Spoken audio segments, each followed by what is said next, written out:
ভূত প্রেতের আসর থেকে রক্ষা করার জন্য সকলে আমার সাথে পড়েন যথারীতি। আউযু বিল্লাহি মিনাশ শাইতানির রাজিম। বিসমিল্লাহির রাহমানির রহিম। আল্লাহু লা ইলাহা ইল্লা হুয়াল হাইয়ুল কাইয়্যুম লা তা'খুযুহু সিনাতুন ওয়ালা নাওম লাহু মা ফিস সামাওয়াতি ওয়া মা ফিল আরদ من ذا الذي يشفع عنده إلا بإذنه يعلم ما بين أيديهم وما خلفهم ولا يحيطون بشيء من علمه إلا بما شاء وسع كرسيه السماوات والأرض ولا يؤوده حفظهما وهو العلي العظيم صدق الله العظيم। সবাই বলেন সাদাকাল্লাহুল আযীম। আয়াতুল কুরসি, আগে এটার অর্থ করে নেই। আল্লাহু লা ইলাহা ইল্লা হুয়াল হাইয়ুল কাইয়্যুম। আল্লাহ হচ্ছেন তিনি যিনি ছাড়া কোনো ইলাহ নাই, যিনি সার্বভৌমত্বের একমাত্র মালিক। লা তাখুযুহু সিনাতুন ওয়ালা নাওম, যাকে ঘুম এবং তন্দ্রা স্পর্শ করে না। লাহু মা ফিস সামাওয়াতি ওয়া মা ফিল আরদ, আকাশ ও জমিনে যা কিছু আছে সবই তার। মান যাল্লাযী ইয়াশফাউ ইনদাহু ইল্লা বিইজনিহি, কে আছে এমন যে তার কাছে সুপারিশ করতে পারে তার বিনা অনুমতিতে? মা বাইনা আইদিহিম ইয়ালামু মা বাইনা আইদিহিম ওয়া মা খালফাহুম, তিনি সবার অগ্র পশ্চাৎ এর সব কিছুর খবর রাখেন। ওয়ালা ইউহিতুনা বিশাইইম মিন ইলমিহি ইল্লা বিমা শাআ, তার জ্ঞাত বিষয়ের কিছুই মানুষ নিজেদের আয়ত্তে আনতে পারে না। অবশ্য আল্লাহ যদি কাউকে কিছু দিতে চান, ওয়াসিআ কুরসিয়্যুহু সামাওয়াতি ওয়াল আরদ, তার একচ্ছত্র ক্ষমতা এবং কর্তৃত্ব আকাশ এবং জমিনকে পরিব্যাপ্ত করে রেখেছে। ওয়ালা ইয়াউদুহু হিফযুহুমা ওয়া হুয়াল আলিয়্যুল আযীম, আর আকাশ এবং পৃথিবীর রক্ষণাবেক্ষণ করতে গিয়ে আল্লাহ পাক মোটেই ক্লান্তি বোধ করেন না, আর তিনি হচ্ছেন এক মহান শ্রেষ্ঠতম সত্তা। বলি সাদাকাল্লাহুল আযীম। আয়াতুল কুরসি, এই আয়াতটি আয়াতুল কুরসি হিসেবে পরিচিত। কি নামে পরিচিত? আয়াতুল কুরসি। এখানে মহান আল্লাহ পাকের এমন সব পূর্ণাঙ্গ পরিচিতি পেশ করা হয়েছে যার নজির গোটা কোরআন শরীফে নাই। সুবহানাল্লাহ। তাই হাদিস শরীফে এই আয়াতটিকে শ্রেষ্ঠ আয়াত বলা হয়েছে। কোরআন শরীফের কি আয়াত? শ্রেষ্ঠ আয়াত বলা হয়েছে। আমরা প্রত্যেকটি ফরজ নামাজের পরে এই আয়াতে কারিমা পড়ে থাকি, ঠিক কিনা বলে? আল্লাহ বলেছেন প্রত্যেক ফরজ নামাজের পরে আয়াতুল কুরসি যে ব্যক্তি পাঠ করবে, কিয়ামতের দিন আল্লাহ রাব্বুল আলামিন ওই ব্যক্তির ব্যাপারে সিদ্ধান্ত নেবেন, আল্লাহ তাকে জান্নাত দান করে দিবেন। হতে পারে এবার আপনারা কেউ করতে পারেন, বাস ওয়াজ আর না শুনলে চলবে, আয়াতুল কুরসি পড়বো আর জান্নাতে চলে যাব। না, বিষয়টা এমন নয়। বিষয়টা হচ্ছে এই আয়াতুল কুরসির মধ্যে এমন কিছু কথা আছে যা বুঝে যদি পড়ে আর আমল করে আল্লাহ পাক কিয়ামতের সিদ্ধান্ত নেবেন, জান্নাত দিয়ে দিবেন। সুবহানাল্লাহ, বলেন সুবহানাল্লাহ। এর কারণ হলো আয়াতুল কুরসির মধ্যে আল্লাহ পাক সার্বভৌমত্বের কথা বলেছেন। আজ আমরা স্লোগান দেই সব সমস্যার সমাধান ও মাশাআল্লাহ, চট্টগ্রামের সবাই বোধহয় এই পরিচিত স্লোগানটা জানেন না। জবাব তো আপনারা জবাব দিতে পারলেন না কেন? সব সমস্যার সমাধান দেন স্লোগান আপনারাই।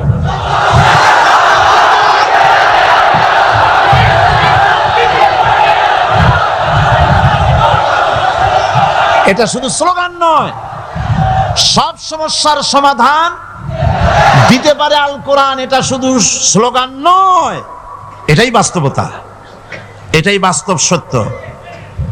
আয়াতুল কুরসির মধ্যে রয়েছে একটি জটিল সমস্যার সমাধান, যাকে সহজ কথায় বলা যায় গদি সমস্যার সমাধান। কুরসি মানে হলো গদি। আজকাল গদি নিয়ে কি হচ্ছে টের পাচ্ছে না ভাই? এই গদি নিয়ে টানাটানি হচ্ছে পৃথিবীর সর্বত্র। সার্বভৌমত্বের মালিক কে হবে? এটা তো আপনারা বলতেছেন, কিন্তু যারা কোরআন জানে না তারা বলে সার্বভৌমত্বের মালিক জনগণ। দেখেন না, ওরা বলে সকল ক্ষমতার উৎস জনগণ। কারা বলে? নেতা নেত্রীরা বলেন সকল ক্ষমতার উৎস। বল না কেন উচ্চ জনগণ? এই কথাটা হলো আসলে ভোটারদেরকে পাম্পট্টি দেওয়া, আপনাদেরকে ফুলাইয়া ডানলপ টায়ার বানায়। আপনারা খুব খুশি হবেন সমস্ত ক্ষমতার উৎস তাহলে আমরা। আরে বাবারা, তোমরা সকল ক্ষমতার উৎস যার পেট ভরা ময়লা, নাকের মধ্যে ছাতা, দাঁতে ছাতা, তুমি হবা সকল ক্ষমতার উৎস। আহার ক্ষমতার ঠেলায় একটা সাপ দেখলে ভয়তে সিট হয়ে পড়ো, সাইকেলের টায়ার বাস্ট হইলে হার্ট ফেল করে।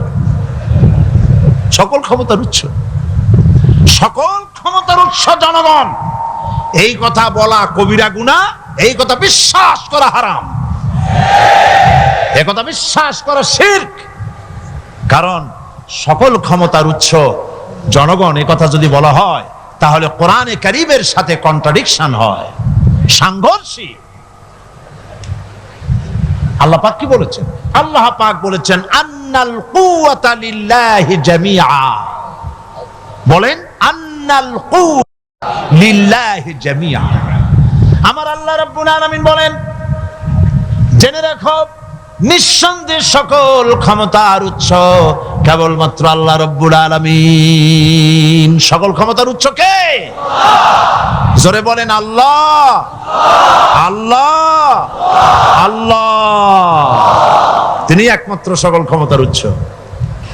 কোরআন আয়াতুল কুরসি আল্লাহ কোরআনে নাজিল করে সার্বভৌমত্বের মালিক কে হবে সমস্যার সমাধান করে দিলেন। রাসূল করিম সাল্লাল্লাহু আলাইহি সাল্লাম মানুষের সার্বভৌমত্ব খতম করে মদিনায় আল্লাহর সার্বভৌমত্ব কায়েম করে তিনি একটি রাষ্ট্র কায়েম করলেন। মদিনার রাষ্ট্রের সার্বভৌমত্বের মালিক কে ছিলেন? আল্লাহ। জোরে বলেন কে ছিলেন? আল্লাহ। মানুষ তখন দেখতে পেল খোদাই সার্বভৌমত্বের ভিত্তিতে যে রাষ্ট্র গঠন হয় সেই রাষ্ট্র মানবতার জন্য কত কল্যাণকর হয়। সুবহানাল্লাহ বিহামদি। আয়াতুল কুরসিতে বলা হলো যে সার্বভৌমত্বের মালিক এই ক্ষমতাটাকে আরবিতে বলা হয় উলুহিয়াত। এই ক্ষমতাকে সার্বভৌমত্বের ক্ষমতাটাকে আরবিতে কি বলা হয়? উলুহিয়াত। আর যার হাতে এই ক্ষমতাটা থাকে তাহলে বলে ইলাহ, তাকে কি বলা হয়? আল্লাহ রাব্বুল আলামিন আয়াতুল কুরসির শুরুতে এই কথাটাই বলে দিলেন, আল্লাহু লা ইলাহা ইল্লা হুয়াল হাইয়ুল কাইয়্যুম। আল্লাহ হচ্ছেন তিনি যিনি ছাড়া কোনো ইলাহা নাই। তার মানে হলো সার্বভৌমত্বের একচ্ছত্র মালিকানা কার হাতে? চিৎকার দিয়ে বলুন, আল্লাহ রাব্বুল আলামিনের হাতে। সার্বভৌমত্বের এই ক্ষমতা হস্তান্তরযোগ্য নয়। আর সার্বভৌমত্বের মালিক যিনি হবেন তার শুরু থাকবে না, শেষও থাকবে না। এই কোয়ালিটি কার মধ্যে আছে? আল্লাহ পাকের মধ্যে। আল্লাহ পাক বললেন তিনি হচ্ছেন আল হাই আল কাইয়্যুম। তিনি হাইয়্যু, তিনি কাইয়্যুম। তিনি শাশ্বত, তিনি জাগ্রত, তিনি চিরস্থায়ী, যার শুরুও নাই, যার শেষও নাই। সুবহানাল্লাহি বিহামদিহি। এই সার্বভৌমত্বের মালিকানা নিয়ে যারা বসে আছে, যে কোনো মুহূর্তে তার হাত থেকে ক্ষমতা ছিনতাই হয়ে যেতে পারে কিনা? আর ঘুমায় থাকলে, সার্বভৌমত্বের মালিক দাবি করে যদি ঘুমায় থাকে, ততক্ষণ ভারপ্রাপ্ত বানাবে কারে? এই জন্য সার্বভৌমত্বের মালিক হচ্ছেন আল্লাহ পাক, যাকে ঘুম এবং তন্দ্রা স্পর্শ করে না। সার্বভৌমত্বের মালিকের কোয়ালিটি আল্লাহ পাক বলছেন, লা তাখুযুহু সিনাতুন ওয়ালা নাওম। পড়েন সবাই, লা তাখুযুহু সিনাতুন ওয়ালা নাওম। তার ঘুমও নাই, তন্দ্রাও নাই। হযরত মূসা আলাইহিস সালাম আল্লাহ পাকের কাছে একবার প্রশ্ন তুলেছেন, আল্লাহ পাক তুমি নাকি? আল্লাহ বলেন, তুমি বিশ্বাস করো না? মূসা আলাইহিস সালাম বলছেন, অবশ্যই বিশ্বাস করি। আল্লাহ পাক বললেন, বিশ্বাস যদি করো তাহলে বুঝানো যাবে। হযরত ইব্রাহিম আলাইহিস সালাম বলেছিলেন আল্লাহ পাকের কাছে, কাইফা রব্বি আরিনি কাইফা তুহিল মাউতা, হে রব তুমি আমারে দেখাও কেমনে তুমি মৃত্যুকে জিন্দাকে মৃত্যু করো, মৃত্যুকে জিন্দা করো, একটু দেখাও আমারে। আল্লাহ পাক বললেন, আওয়ালাম তুমিন, বিশ্বাস করো না? ইব্রাহিম আলাইহিস সালাম সঙ্গে সঙ্গে বললেন, বালা। নাম বললেন না, বালা মানেও হ্যাঁ, নাম মানেও হ্যাঁ, কিন্তু একটু বেশ কম আছে। তিনি নাম না বলে বালা বললেন। নামের অর্থ হলো হ্যাঁ, আর না বালার অর্থ হচ্ছে কেন নয়, অবশ্যই বিশ্বাস করি। ওয়ালাকিন লিয়াতমাইন্না কালবি, তবে আল্লাহ তুমি যদি চোখে দেখাও একটু, তাহলে এগুলি একটুখানি লিয়াতমাইন্না কালবি, আমার অন্তরাত্মা প্রশান্তি লাভ করবে যদি চোখে দেখতে পারি। আল্লাহ বলেন, তাহলে তোমারে দেখাবো। আল্লাহ দেখাইলেন। মুসা আলাইহিস সালাম যখন বললেন যে আল্লাহ পাক আর মৃত্যুকে জিন্দা করো কেমনে, তুমি ঘুমায় থাকো, না ঘুমায় পারো কেমনে, তোমার নাকি ঘুম নাই, তন্দ্রা নাই? আল্লাহ পাক বলেন, বিশ্বাস করো না? বলে আমি বিশ্বাস করি। তো ঠিক আছে, তাহলে তোমার দেখাই। বললেন, এক গ্লাস পানি নিয়ে আসো। এক গ্লাস পানি নিয়ে এসে দাঁড়িয়ে থাকো। আল্লাহ পাক মুসা আলাইহিস সালামকে বললেন, এক গ্লাস পানি নিয়ে দাঁড়াও। আর ঘুমকে আল্লাহ পাক বললেন, মুসারে ধরো। মুসা আলাইহিস সালাম নিদ্রাচ্ছন্ন হলেন, তন্দ্রা এসে গেল, হাত শিথিল হয়ে হাতের থেকে পানি ভর্তি গ্লাস পড়ে ভেঙে চুরমার হয়ে গেল। মুসা আলাইহিস সালাম ভয় পেয়ে গেলেন। আল্লাহ রাব্বুল আলামিন বলেন, ভয় পাওয়ার কোনো কারণ নাই, তোমার প্রশ্নের জবাব আমি এভাবেই দিলাম।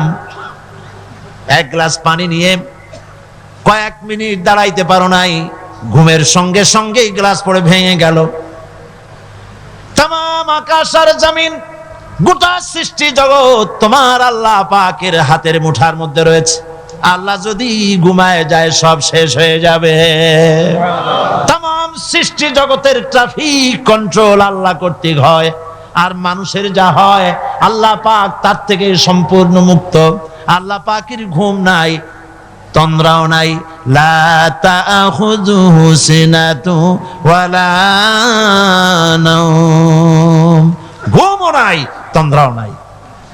আল্লাহ পাক সমস্ত রকমের মানবীয় কোয়ালিটি থেকে, গুণ থেকে মুক্ত, মুবাররা, পবিত্র। আল্লাহ রাব্বুল আলামিন সার্বভৌমত্বের একচ্ছত্র মালিক হচ্ছেন আল্লাহ পাক। তিনি ছাড়া কোনো ইলাহা নাই। তিনি পরিষ্কার করে বলছেন, আল্লাহু লা ইলাহা ইল্লা হুয়াল হাইয়ুল কাইয়্যুম। সবাই পড়েন, আল্লাহু লা ইলাহা ইল্লা হুয়াল হাইয়ুল কাইয়্যুম। আল্লাহ হচ্ছেন সার্বভৌমত্বের মালিক, তিনি ছাড়া কোনো ইলাহ নাই। এমন একটি আয়াত তাফসীরের জন্য আল্লাহ এনে দিয়েছেন, যেই আয়াতটি বুঝলে পরে দুনিয়া শান্তি, আখিরাতেও শান্তি। গতি সমস্যার সমাধান হবে, সব সমস্যার সমাধান হবে। আয়াতুল কুরসি এমন আয়াত, যা তেলাওয়াত করলে, বুঝলে, আমল করলে কিয়ামতের দিন আল্লাহ পাক তার সম্পর্কে সিদ্ধান্ত নেবেন, জান্নাত দিয়ে দিবেন। সুবহানাল্লাহ। أعوذ بالله من الشيطان الرجيم بسم الله الرحمن الرحيم প্রত্যেক অক্ষরে অক্ষরে 10 করে নেকি এখন আমাদের নামায় আমলে লেখা হচ্ছে। সুবহানাল্লাহ। গলা ছেড়ে দিয়ে সবাই পড়েন আমার সাথে, আল্লাহু লা ইলাহা ইল্লা হুয়াল হাইয়ুল কাইয়্যুম লা তাখুযুহু সিনাতুন ওয়ালা নাওম লাহু মা ফিস সামাওয়াতি ওয়া মা ফিল আরদ من ذا الذي يشفع عنده إلا بإذنه يعلم ما بين أيديهم وما خلفهم ولا يحيطون بشيء من علمه إلا بما شاء وسع كرسيه السماوات والأرض ولا يؤوده حفظهما وهو العلي العظيم صدق الله العظيم। আয়াতুল কুরসি হচ্ছে কোরআন শরীফের সর্বশ্রেষ্ঠ আয়াত। সুবহানাল্লাহ। রাসূল বলেছেন আয়াতুল কুরসি হচ্ছে কোরআনে কারীমের সর্বশ্রেষ্ঠ আয়াত এবং আল্লাহ পাকের তাওহীদের ব্যাপারে, সার্বভৌমত্বের ব্যাপারে এত বিস্তারিত অল্পের মধ্যে আর অন্য কোন আয়াতের মধ্যে ভাবে আসে নাই। এই জন্য আয়াতুল কুরসির এত মর্যাদা। কালকে আরো একটি হাদিস শোনাইছিলাম, বোধহয় নিশ্চয়ই আপনাদের মনে আছে, প্রত্যেক ফরজ নামাজের পরে আয়াতুল কুরসি যে একবার পড়বে, তেলাওয়াত করবে, কিয়ামতের দিন আল্লাহ পাক তার সম্পর্কে সিদ্ধান্ত নেবেন, তাকে জান্নাত দিয়ে দিবেন। সুবহানাল্লাহ কইতে ইচ্ছে করলো না? আলহামদুলিল্লাহ বলবেন না? তার অর্থ হলো এই আয়াতুল কুরসি যদি মানুষ পড়ে আর বোঝে আর ওই অনুযায়ী যদি আকীদা তৈরি হয়, জীবন তৈরি হয়, তার জীবন জান্নাতের জন্য তৈরি হয়ে যায়। গতকাল আল্লাহ পাকের সার্বভৌমত্বের কথা আমরা আলোচনা করেছিলাম। আলোচনা করব আল্লাহ পাকের পরিচয়। আল্লাহ পাক তিনি কে? আমরা বলি আল্লাহ। আমরা কি বলি? বলেন সবাই, কি বলি? আমি অনেকবার আপনাদেরকে এই কথাটা বলেছি, বোধহয় নিশ্চয়ই মনে আছে। আল্লাহ এই উচ্চারণটা আমাদের অনেকের হয় না, কেউ বলে না আল্লাহ। আল্লাহ পাকের উচ্চারণটা হচ্ছে, আল্লাহ পাকের নাম হচ্ছে আল্লাহ। মুখটা একটু গোল হয়ে যাবে, বলেন আল্লাহ আল্লাহ আল্লাহ। পৃথিবীতে বিভিন্ন জাতি তার স্রষ্টাকে, তারা যাকে স্রষ্টা মনে করে, বিভিন্ন নামে ডাকে। কেউ বলে ভগবান, কেউ বলে ঈশ্বর, কেউ বলে পরমেশ্বর, কেউ বলে বিধাতা, কেউ বলে গড। বিভিন্ন নামে লোকেরা এভাবে ডাকে। তো ভগবান বললে তার প্রতিশব্দে স্ত্রীলিঙ্গে কি আসে? বলেন ভগবতী। ঈশ্বর বললে স্ত্রীলিঙ্গে কি আসে? ঈশ্বরী। বিধাতা বললে তার স্ত্রীলিঙ্গে কি আসে? বিধাত্রী। গড, এটার স্ত্রীলিঙ্গে আসলে কি হবে? তো প্রত্যেকটি, তারা যে ভাষায় আল্লাহকে ডাকে, প্রত্যেকটি ভাষায় স্ত্রীলিঙ্গে একটি প্রতিশব্দ আসে। আল্লাহ এর স্ত্রীলিঙ্গে, এর প্রতিশব্দে আরেকটি শব্দ কি গোটা বিশ্ব খুঁজে পাওয়া যাবে? জোরে বলেন, যাবে? যাবে না। এবং অন্যান্য নামগুলি সন্ধি বিচ্ছেদ করলে অর্থই হবে না। গড এটাকে যদি উল্টায়া বলা হয় তাহলে কি হয়ে যাবে? এবার দেখুন, আল্লাহ এই নাম, আল্লাহর পরিচয় কি? যদি বলা হয় যে আল্লাহর পরিচয় কি, শুধু আল্লাহ দিয়ে আল্লাহকে চেনা যাবে, আল্লাহকে চেনা যাবে। আল্লাহ রাব্বুল আলামিন বলছেন, আল্লাহু লা ইলাহা ইল্লা হুয়াল হাইয়ুল কাইয়্যুম। আল্লাহ হচ্ছেন তিনি যিনি ছাড়া কোনো ইলাহ নাই, মাবুদ নাই, উপাস্য নাই। সুবহানাল্লাহ। এখন আল্লাহর যদি প্রথম একটা অক্ষর আলিফ ছেড়ে দেওয়া হয় তাহলে থাকবে কি? লিল্লাহ। এই লিল্লাহ দিয়েও কেউ যদি আল্লাহর পরিচয় পেতে চায় তাহলে পেয়ে যাবে। আল্লাহ রাব্বুল আলামিন কোরআনে কারীমের ভিতরে শুধু লিল্লাহ দিয়েও আল্লাহকে চেনার ব্যবস্থা করেছেন। লিল্লাহি মা ফিস সামাওয়াতি ওয়া মা ফিল আরদ। আকাশ এবং জমিনের সার্বভৌমত্বের একচ্ছত্র মালিকানা কার? আল্লাহ পাকের। এখন লিল্লাহ থেকে একটা লাম ছেড়ে দেন, কি থাকবে? লাহু। এই লাহু দিয়েও আল্লাহর পরিচয় পাওয়া যাবে, যাবে না? কোরআন বলছে, লাহু মাকালিদুস সামাওয়াতি ওয়াল আরদি ইউবসিতুর রিজকা লিমান ইয়াশা। আকাশ এবং জমিনের রিজকের চাবিকাঠি আল্লাহ পাকের কাছে, যারে খুশি তিনি পর্যাপ্ত রিজক তিনি দান করেন। সুবহানাল্লাহ। এবার লাহুর লাম ছেড়ে দেন, থাকবে কি? একটা অক্ষর। এই একটি অক্ষর দিয়ে আল্লাহ পাকে চেনা যাবে। ইন্নাহু হুয়াল গফুরুর রহিম। তিনি হচ্ছেন মহা ক্ষমাশীল, দয়াবান। আল্লাহর পরিচয় আল্লাহকে দিয়েই জানা যায়। আল্লাহর পরিচয় হচ্ছে তিনি এই আকাশ সৃষ্টি করেছেন, এই জমিন সৃষ্টি করেছেন, মানব গোষ্ঠীকে সৃষ্টি করেছেন। আকাশের স্রষ্টা কে? জমিনের স্রষ্টা কে? মানুষের স্রষ্টা কে? আল্লাহ পাক। দেখুন, আল্লাহ পাক আকাশের স্রষ্টা, জমিনের স্রষ্টা, মানুষের স্রষ্টা। এই কথাকে ভুলিয়ে দেওয়ার জন্যে, এই কথাটিকে ভুলিয়ে দেওয়ার জন্য আল্লাহকে অস্বীকার করছে এক শ্রেণীর লোকেরা।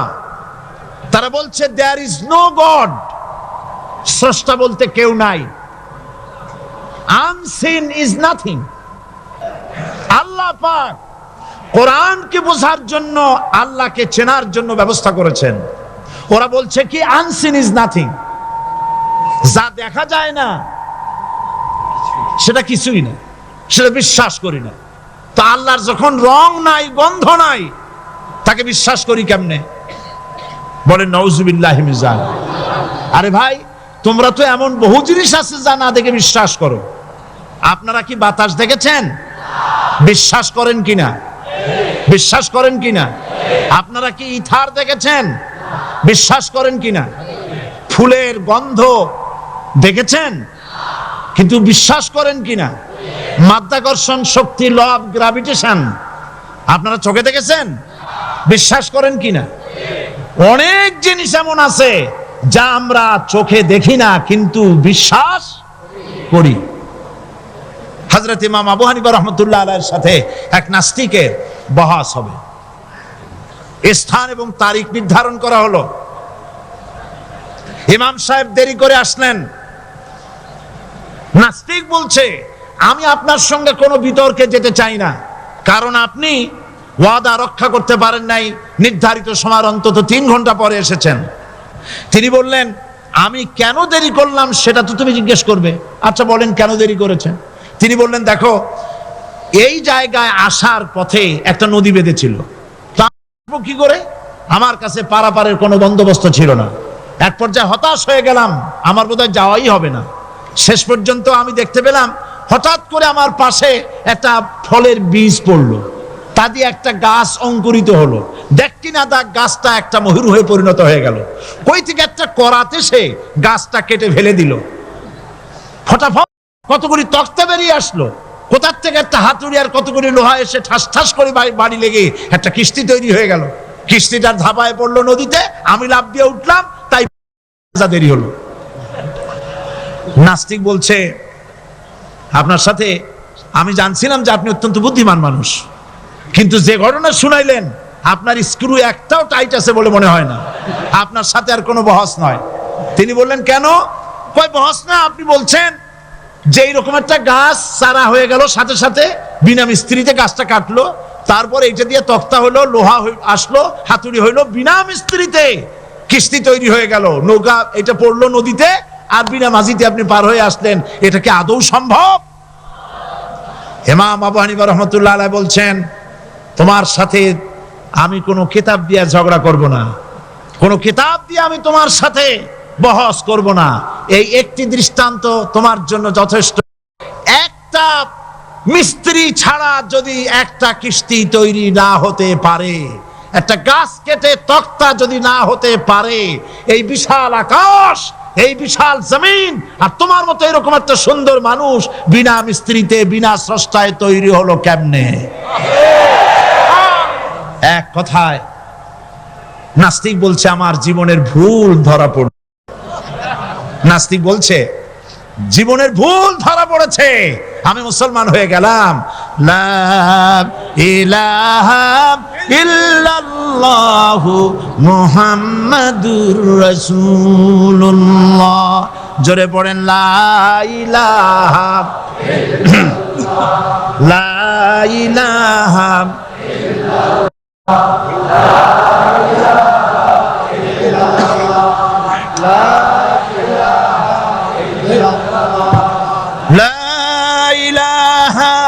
ইল্লাল্লাহু মুহাম্মাদুর রাসূলুল্লাহ।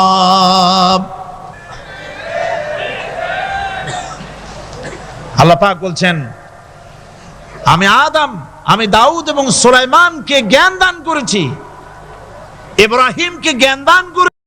কোরআন শরীফের বহু জায়গায় শুধু জ্ঞানের কথাই বলা হয়েছে। সুবহানাল্লাহ। সুতরাং বুদ্ধিজীবী, এই বুদ্ধিজীবীরা তারা আসল জ্ঞানটা নাই। আসল জ্ঞান কোনটা বলেন? কোনটা?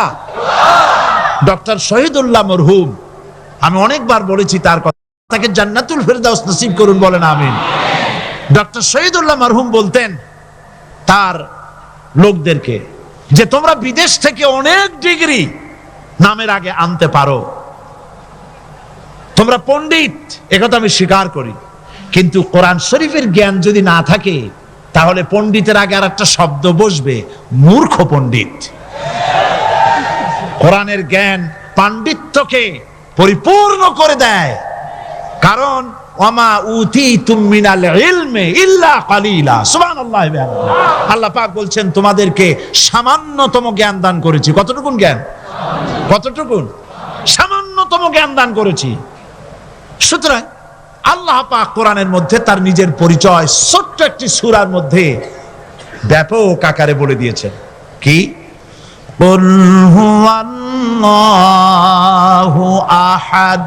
সবাই পড়েন আমার সাথে, কুল হুয়াল্লাহু আহাদ আল্লাহুস সামাদ লাম ইয়ালিদ ওয়া লাম ইউলাদ ওয়ালাম ইয়াকুন লাহু কুফুয়ান আহাদ। আল্লাহ পাক বলেন আল্লাহ এক এবং একক, তিনি কারো মুখাপেক্ষী নন, তিনি কাউকে জন্ম দেন নাই, তাকেও কেউ জন্ম দেয়নি, আকাশ আর জমিনে আল্লাহর সমকক্ষ কেউ নাই। সুবহানাল্লাহ। তাকে কেউ জন্ম দেয়নি, তিনিও কাউকে জন্ম দেননি। তিনি এক, তিনি ছিলেন, তিনি আছেন, তিনি থাকবেন, তার শুরুও নাই, তার শেষও নাই। সুবহানাল্লাহ। এই আল্লাহ রাব্বুল আলামিন তার পরিচয় আয়াতুল কুরসি সার্বভৌমত্বের পরিচয় দিয়েছে, আল্লাহর পরিচয় দিয়েছে। আল্লাহ তিনি খালিক। মানব সৃষ্টির এবং পৃথিবীর সৃষ্টির ইতিহাস ঘাটলে মানুষের যদি কিসমত ভালো থাকে, তাহলে আল্লাহর সান্নিধ্য, আল্লাহর অস্তিত্ব সম্পর্কে জ্ঞান তাকে আল্লাহ পাক দান করে দেন। সুবহানাল্লাহ। পৃথিবীর সৃষ্টির ব্যাপারে বুদ্ধিজীবীরা কি বলছেন দেখুন। পৃথিবীর সৃষ্টির ব্যাপারে বিজ্ঞানীরা বলছেন যে এই পৃথিবী এরকম ছিল না। তো কি রকম ছিল? এইটা সূর্যের পাশ থেকে একটা উজ্জ্বল শক্তিশালী জ্যোতিষ্ক দারুণ ফোর্স নিয়ে যাচ্ছিল। সেই ফোর্স সহ্য করতে না পেরে সূর্যের একটি দুর্বলতম অংশ সূর্য থেকে ছিটকে মহাশূন্যে পড়ে গেল, আর ঘুরতে ঘুরতে এই পৃথিবীর অস্তিত্ব লাভ করলো। বিজ্ঞানের এই কথা যদি বিশ্বাস করতে হয়, তাহলে আমাকে বলতে হয় এখন তো মানুষেরা আর পৃথিবীতে ধরছে না, ঠিক কিনা? কথা বলছেন না কেন? মানুষ পৃথিবীতে এখন ধরতেছে। বিভিন্ন দেশ খালি বলতেছে মানুষ কমাও, সন্তান কমাও, বিভিন্ন পদ্ধতি গ্রহণ করো, আর মানুষ বাড়ায়ও না। আল্লাহ পাক বলছেন আল্লাহু লা ইলাহা ইল্লা হুয়াল হাইয়ুল কাইয়্যুম। আল্লাহ হচ্ছেন তিনি যিনি ছাড়া কোনো ইলাহ নাই। লা ইলাহা ইল্লাহু, তিনি ছাড়া কোনো ইলাহ নাই, সার্বভৌমত্বের মালিক কেউ নাই। এই যে লা ইলাহা, কোনো ইলাহ নাই, আমরা কালেমার মধ্যে এই কথাটা বলি। আমাদের কালেমায়ে তাইয়্যিবা আমরা কি উচ্চারণ করি? লা ইলাহা ইল্লাল্লাহু মুহাম্মাদুর রাসূলুল্লাহ। জোরে পড়েন লা ইলাহা ইল্লাল্লাহ, লা ইলাহা ইল্লাল্লাহু মুহাম্মাদুর রাসূলুল্লাহ। লা ইলাহা, কোনো ইলাহ নাই। এই দাওয়াত দিয়েছেন দুনিয়ার সমস্ত পয়গম্বর। এটা কি শুধু রাসূলুল্লাহর দাওয়াত ছিল? সমস্ত নবীদের স্লোগান ছিল একটা। সমস্ত নবীদের স্লোগান ছিল কয়টা? সবাই বলুন, কি সেই স্লোগান? লা ইলাহা ইল্লাল্লাহ। কোরআন শরীফের ভিতরে ইলাহ শব্দ 147 বার এসেছে। লা ইলাহার অর্থ যদি এই হয়, কোনো উপাস্য নাই আল্লাহ ছাড়া, কোনো মাবুদ নাই আল্লাহ ছাড়া, মুহাম্মদ সাল্লাল্লাহু আলাইহি ওয়াসাল্লাম আল্লাহর প্রেরিত রাসূল, তাহলে তো এত ঝঞ্ঝাট হওয়ার কথা ছিল না। আপনারা বলেন, নবীরা যখনই এই দাওয়াত দিয়েছেন লা ইলাহা ইল্লাল্লাহ, তখন সংঘর্ষ হয়েছে কিনা? হয়েছে কিনা? বাধা আসছে কিনা? তাহলে এই কথাটা কি যার কারণে এরকমের বাধা আসে? লা ইলাহা ইল্লাল্লাহ, এর চাইতে বিপ্লবাত্মক, এর চাইতে রিভলিউশন সৃষ্টিকারী কথা আল্লাহর আকাশের নিচে জমিনের উপরে আর একটাও হতে পারে না। লা ইলাহা ইল্লাল্লাহ। ইলাহ শব্দের অর্থ শুধু উপাস্য আর মাবুদ নয়। ইলাহ শব্দের অর্থ হচ্ছে আইনদাতা, ইলাহ শব্দের অর্থ হচ্ছে শাসনকর্তা, ইলাহ শব্দের অর্থ হচ্ছে বিধানদাতা। তো লা ইলাহা যখন একটি লোক ঘোষণা করে, তার অর্থ দাঁড়ায় কোনো আইনদাতা নাই, বিধানদাতা নাই, শাসনকর্তা নাই, কারো আইন মানি না, বিধান মানি না, শাসন মানি না, আল্লাহ ছাড়া। কে ছাড়া? আল্লাহ ছাড়া। এই কালেমার দাওয়াত যখন পয়গম্বরেরা দিয়েছেন, তখন 3 শ্রেণীর লোকেরা বাধা দিয়েছে। বলেন কয় শ্রেণী? সবাই বলেন। 3 শ্রেণীর লোকেরা বাধা দিয়েছে। লক্ষ্য করুন। 1 নম্বরে বাধা দিয়েছে রাষ্ট্র শক্তি। 1 নম্বরে বাধা দিল কারা? 2 নম্বরে বাধা দিয়েছে ধনাঢ্য ব্যক্তিবর্গ। 3 নম্বরে বাধা দিয়েছে যারা কায়েমি স্বার্থবাদী ধর্মীয় শক্তি। এই 3টি শ্রেণী সমস্ত নবীদেরকে বাধা দিয়েছে। সেই বাধা অতীতে যারা দিত, এখন আর দেয় না, নাকি? এখনো দেয়। দেখুন, এই কালেমার দাওয়াত হযরতে মূসা আলাইহিস সালামকে যেদিন যেদিন আল্লাহ পাক প্রথম ওহী দিলেন, এই দাওয়াত শুধু রাসূল দেন নাই, আল্লাহ পাক বলছেন প্রত্যেক নবী তার জাতিকে এই দাওয়াত দিয়েছেন। কি? আল্লাহ রাব্বুল আলামিন বলেন সকল নবী তার কওমকেই বলে দাওয়াত দিয়েছেন, ইয়া কওমি ইবুদুল্লাহা মা লাকুম মিন ইলাহিন গায়রু। হে সম্প্রদায়, আল্লাহ ছাড়া কোনো ইলাহ নাই, তার ইবাদত করো, তারই দাসত্ব করো, তার গোলামি করো। আল্লাহ পাক মুসা আলাইহিস সালামকে যখন নবুয়াত দিলেন, প্রথম যে ওহী এলো, প্রথম ওহীটাই ছিল ইন্নানি আনাল্লাহ লা ইলাহা ইল্লা আনা ফা'বুদনি ওয়া আকিমিস সালাতা লিযিকরি। নিশ্চয়ই আমি আল্লাহ, আমি ছাড়া কোনো ইলাহ নাই, আইনদাতা নাই, বিধানদাতা নাই, সুতরাং আমার দাসত্ব করো এবং আমার শরণার্থে নামাজকে প্রতিষ্ঠা করো। মুসা আলাইহিস সালামকে আল্লাহ পাক ওহী দিয়ে তাকে পাঠালেন। কোথায় পাঠালেন? আল্লাহ পাক বলেন ইযহাব ইলা ফিরআউনা ইন্নাহু তাগা। গোটা কওম নাফরমান, আল্লাহর আইন কেউ মানছে না, গোটা কওমের কাছে না পাঠাইয়া আল্লাহ পাক সর্বপ্রথম মুসা আলাইহিস সালামকে দাওয়াত নিয়ে কার কাছে পাঠালেন? ফেরাউনের কাছে। কারণ ফেরাউন হচ্ছে রাষ্ট্রশাসক। ফেরাউন কি? রাষ্ট্রশাসক। হযরতে মুসা আলাইহিস সালাম ফেরাউনের কাছে গেলেন আর দাওয়াত দিলেন, ফেরাউন পড়ে নাও লা ইলাহা ইল্লাল্লাহ। একটি কথা আপনাদের মনে রাখতে হবে, দুনিয়ার কোন ফেরাউন, কোন নমরুদ, কোন সাদ্দাত, কোন হামান কেউ বলে নাই যে আমি আল্লাহ, আমি রাজ্জাক, আমি খালেক, আমি পৃথিবী সৃষ্টি করেছি। কথা কেউ বলেছে? কেউ বলে নাই। কি বলেছে তারা?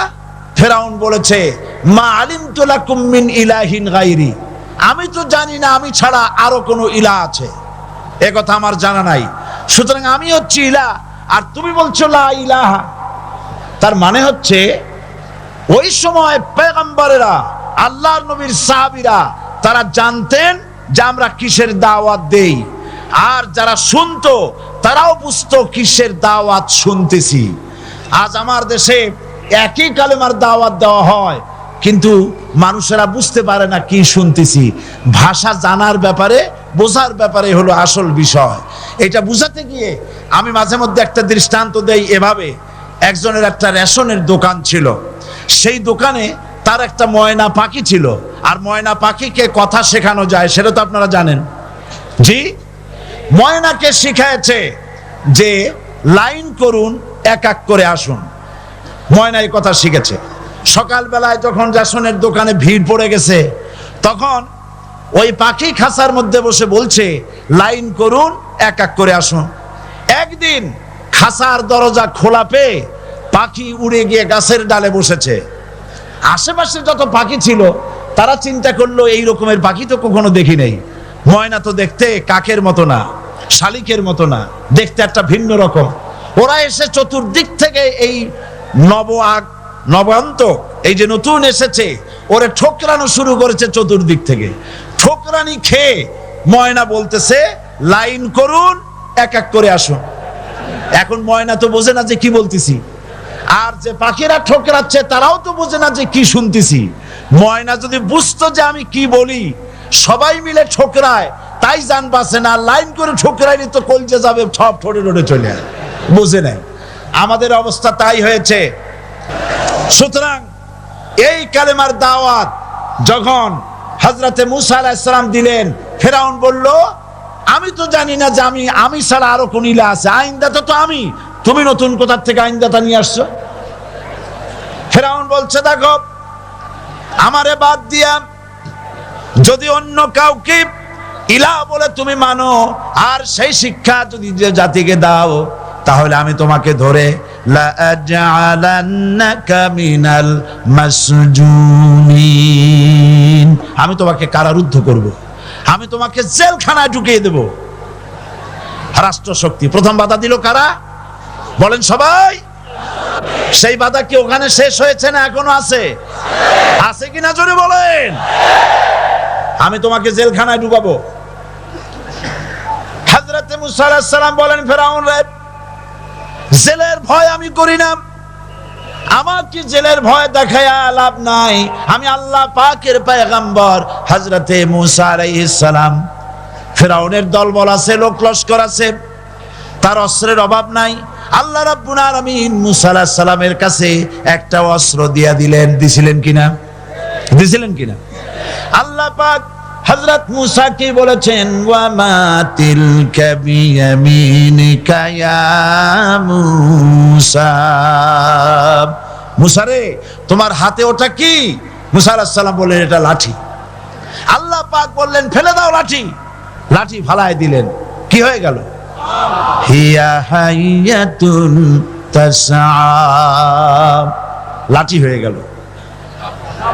এখন লাঠি পড়ে সাপ হয়ে গেল।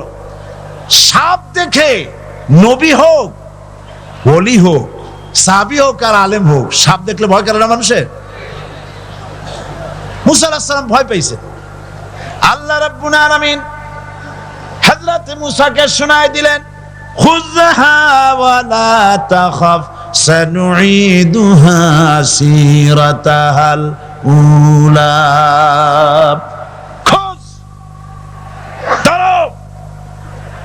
লা তাখাফ, ভয় পেও না। আল্লাহ বলছেন ধরো, ভয় পেও না। ধরার সঙ্গে সঙ্গে স্বাভাবিক অবস্থায় ফিরে আসবে, আবার লাঠি হয়ে যাবে। এখন আল্লাহ বলছেন ধরো। মুসা আলাইহিস সালাম কি ভয় পাওয়া উচিত হবে? আর উচিত হবে? মুসা আলাইহিস সালাম কি ভয় পাইছিলেন? কারণ হচ্ছে এই দুশমনের শক্তিটা খুব বড়ই দেখা যায়, মনে হয় যেন অনেক বড়, কি জানি কি। আল্লাহ পাক বলছেন, ইন্না কাইদাশ শায়তানে কানা দাঈফা। শয়তানের চক্রান্ত যতই তুমি মনে করো অনেক ষড়যন্ত্রের জাল বিস্তার হয়ে আছে, আল্লাহ কয় কিছুই না, দাঈফা, অত্যন্ত দুর্বল। আল্লাহ পাক বললেন ধরো। মুসা আলাইহিস সালাম সাপ ধরলেন, সঙ্গে সঙ্গে লাঠি হয়ে গেল। ফেরাউন বরদাস্ত করলো না। রাষ্ট্রশক্তির পক্ষ থেকে আক্রমণ শুরু হলো। অপরাধ কি? মুসা আলাইহিস সালামের অপরাধ কি? কি অপরাধ? মাশাআল্লাহ, বুঝতে পেরেছেন। অপরাধ হচ্ছে তিনি বলেছেন লা ইলাহা, জোরে বলেন লা ইলাহা ইল্লাল্লাহ। এই কালেমাকে আজ আমরা ভিক্ষার বুলি বানাইছি। এটা হলো সার্বভৌমত্বের বুলি, এটা হচ্ছে আল্লাহ পাকের সার্বভৌমত্বের কথা। আজ আমরা মানুষের কাছে আমরা শুনি, মানুষেরা ভিক্ষা চায়, লা ইলাহা ইল্লাল্লাহ, এক মুঠ চাউল দেন, লা ইলাহা ইল্লাল্লাহ 10 খান পাই দেন। এই হচ্ছে কালেমার জিকির। আবার কেউ কেউ জিকির করতেছে লা ইলাহা আস্তে, ইল্লাল্লাহ জোরে, এমন জোরে কলব সাফ করে, কলব তাতে থাকলেও পারে, গেলেও পারে। এই কালেমার জার, এর আঘাত পয়গম্বররা মেরেছেন। হযরতে মুসা আলাইহিস সালাম যখন বলেছেন লা ইলাহা ইল্লাল্লাহ, এই ধাক্কা ফেরাউন বরদাস্ত করতে পারে নাই।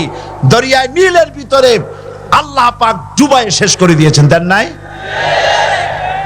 হযরতে মুসা আলাইহিস সালাম তার উম্মতেরা দরিয়ার পাশে বসে দ্বীনি কথাবার্তা বলতেছেন। এমন সময় ফেরাউন, তার শত্রু হচ্ছে মুসা আলাইহিস সালাম। শত্রু কেন? মুসা কি ফেরাউনের পাকা ধানে মই দিয়েছে নাকি? বলেন আপনারা। তার হালের গরু পিটায় মারছে নাকি? অপরাধ হলো তিনি আল্লাহর জমিনে আল্লাহর আইন প্রতিষ্ঠার কথা বলেছেন। এই শুধুমাত্র এই অপরাধে ফেরাউন তার দলবল নিয়ে 3 দিক থেকে আক্রমণ করেছে।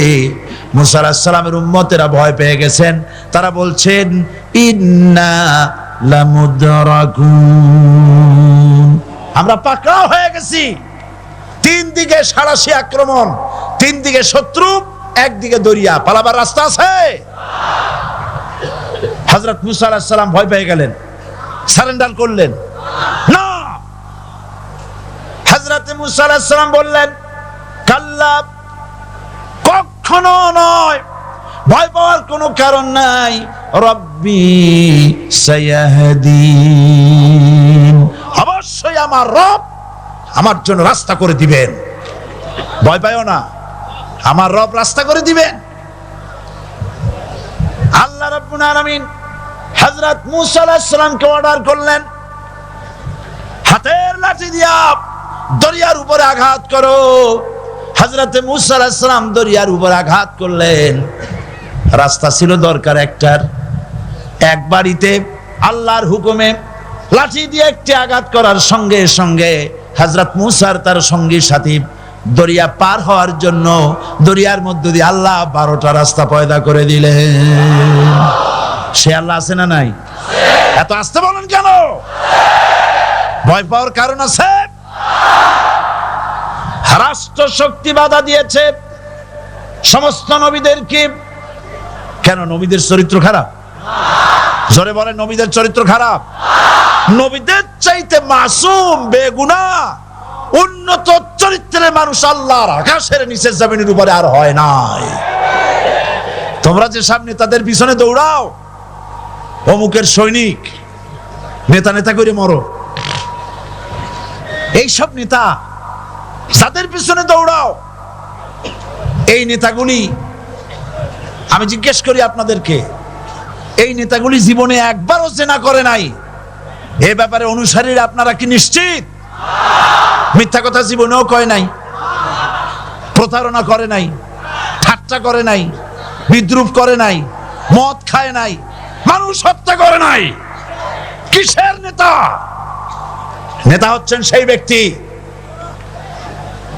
যিনি বলেছেন, ও আমার স্ত্রীরা, ও আমার সাহাবীরা, রাতের আধারে আমার মধ্যে যা আচরণ দেখতে পাও, দিনের আলোতে আমার মধ্যে যা দেখতে পাও, সবগুলি খুলে খুলে মানুষের কাছে বলে দাও। তার নাম বিশ্বনবী মুহাম্মদ রাসূলুল্লাহ সাল্লাল্লাহু আলাইহি ওয়াসাল্লাম।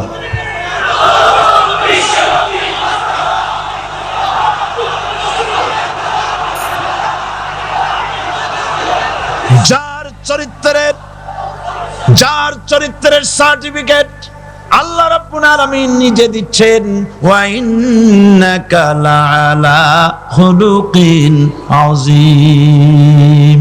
নবী হে, উন্নত চরিত্রের উপরে আপনি প্রতিষ্ঠিত। সুবহানাল্লাহ। কে সার্টিফিকেট দিচ্ছেন? আযীম, আযীম। আরবিতে চওড়াকে বলা হয় আরিদ, গভীরতাকে বলা হয় আমিক। কত প্রশস্ত, যা মাপার কোনো ফিতা নাই, কত গভীর, যা মাপার কোনো যন্ত্র নাই, এইটাকে আরবিতে বলা হয় আজিম। সুবহানাল্লাহ বলতে ইচ্ছে করে না? ও নবী, তোমার চরিত্র এমন যা মাপার মতো যন্ত্র পৃথিবীতে নাই। লা ইলাহা ইল্লাল্লাহ। পড়েন সবাই, লা ইলাহা ইল্লাল্লাহ। আপনিও যদি নবীদের মতো, সাহাবীদের মতো বুঝা এই কলেমার দাওয়াত দেন, বাধা আসবেই। বোঝাবুঝির ব্যাপার, বুঝতেই সারলো। কত মাহফিল হয় বাংলাদেশে, হয় না? কোনো বাধা নাই, ঠিক কিনা? কত পূজা হয়, পার্বণ হয়, গান হয়, থিয়েটার হয়, গুনাহগার বিবির গান হয়, কত কিছু হয়। কোনো বাধা আছে? তাফসীরের মাহফিলে বাধা। কারণ ওরা বুঝতে পেরেছে এ তাফসীরের মাহফিলে গাজীর গীত হয় না, এ তাফসীরের মাহফিলে আল্লাহর সার্বভৌমত্ব কায়েমের আন্দোলন চলে।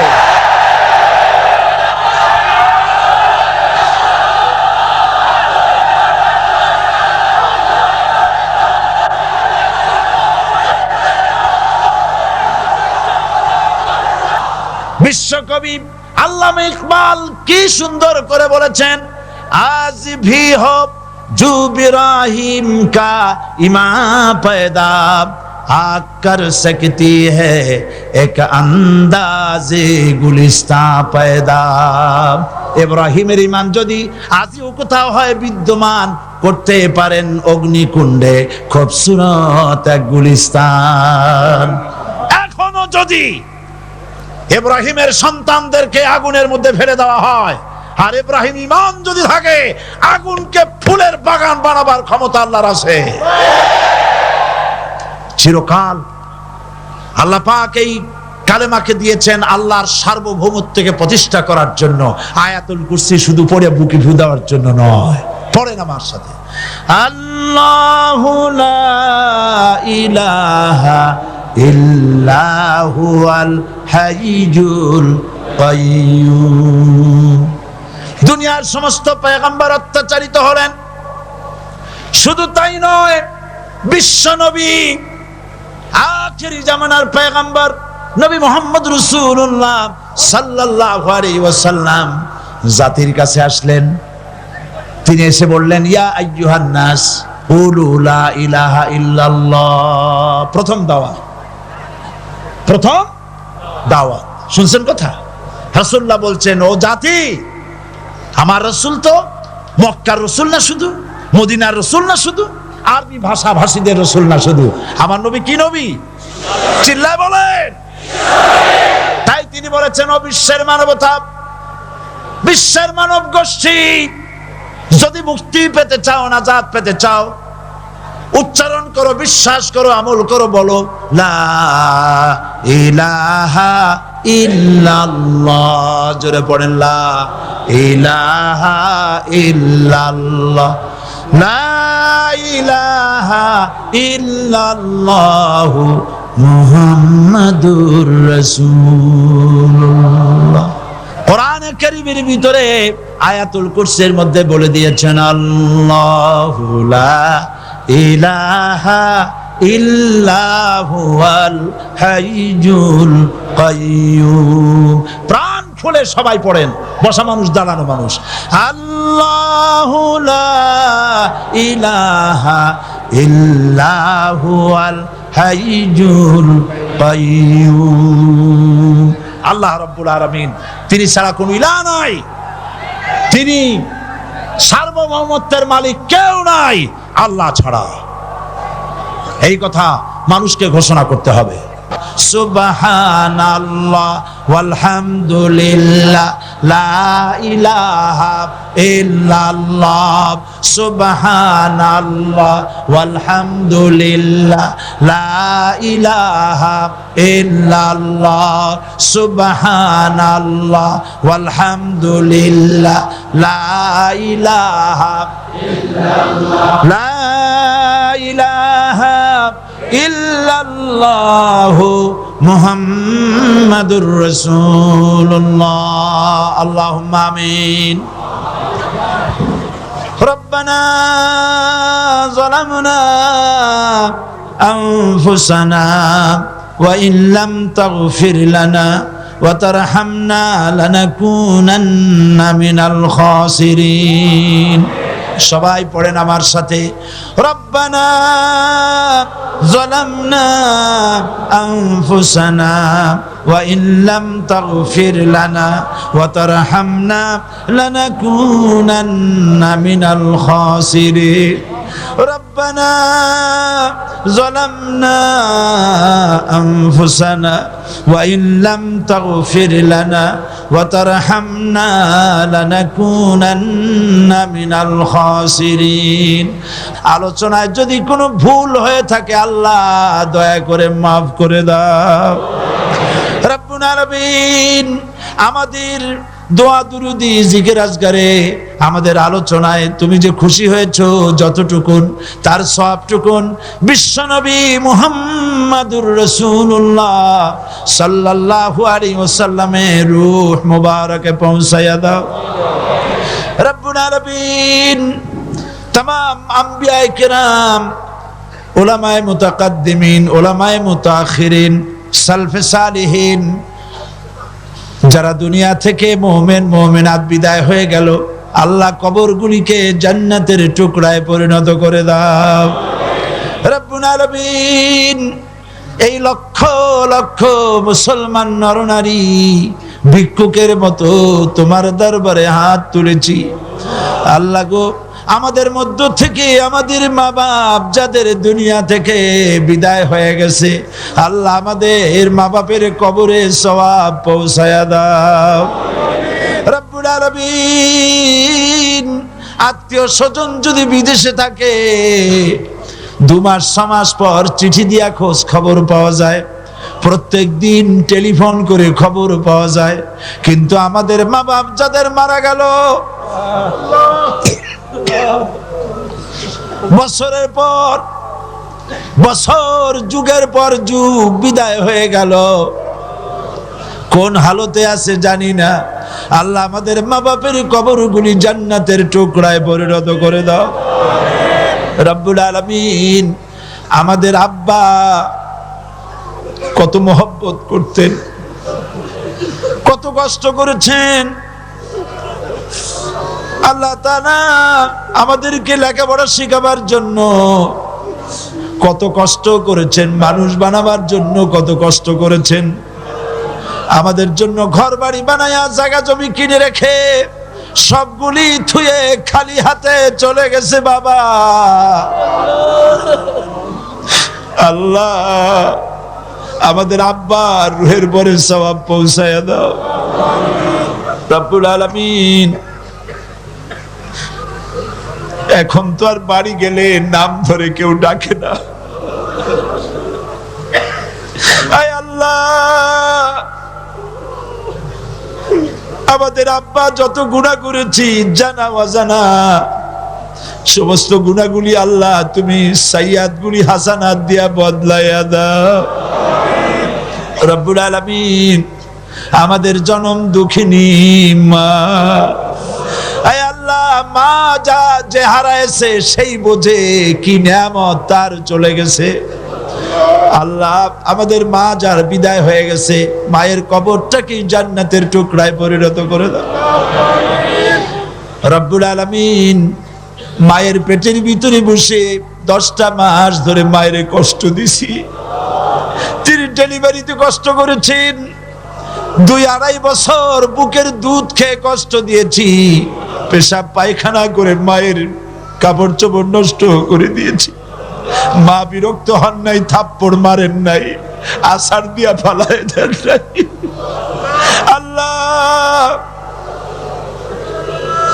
মা যাদের মারা গেল মাবুদ, মায়ের কবরটাকে জান্নাতের টুকরা বানায়া দাও রব্বির হামহুমা কামা রব্বায়ানি সগীরা। আমার ভাইয়েরা, আমার মা বোনেরা করুণ ভাবে আল্লাহরে বলেন রব্বির হামহুমা কামা রব্বায়ানি সগীরা, রব্বির হামহুমা কামা রব্বায়ানি সগীরা। রব্বানা তাকাব্বাল মিন্না ইন্নাকা আনতাস সামিউল আলিম ওয়া তুব আলাইনা ইন্নাকা আনতাত তাওয়াবুর রহিম। সুবহানা রাব্বিকা রাব্বিল ইজ্জাতি আম্মা ইয়াসিফুন ওয়া সালামুন আলাল মুরসালিন ওয়ালহামদুলিল্লাহি রাব্বিল আলামিন। ওয়াজআল আখিরা কালিমাতিনা ইনদাল মাউত লা ইলাহা ইল্লাল্লাহু মুহাম্মাদুর রাসূলুল্লাহ।